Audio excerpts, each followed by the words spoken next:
daughter is cooking our dinner for today. She will cook the rice.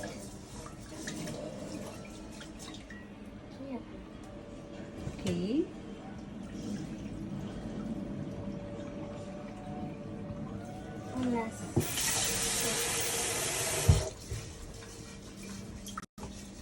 My 8 years old daughter, every evening, dinner time, she is the one to cook our rice.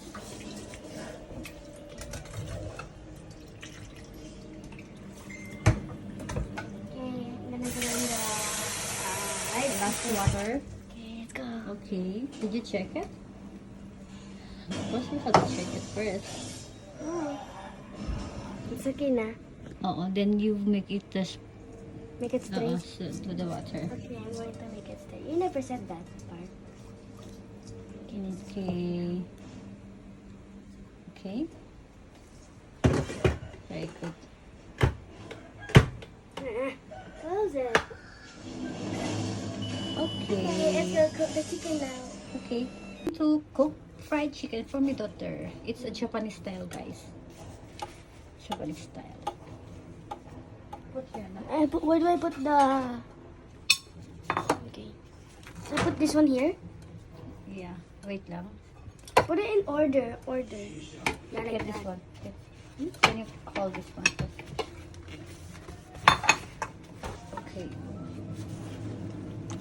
Slowly. And put it all every inch of the chicken. Should spread the powder all over the chicken. Okay, we're going to fry this one in here. So let's wait, the oil will be hot while my daughter is putting the powder. You make a favorite, right? Chicken. Fried chicken. Tawag dito is karaage in Japanese. Karage. Japanese style na fried chicken. Meron siyang ginger, sake, toyo, light na toyo, and then I don't know what you should put in there.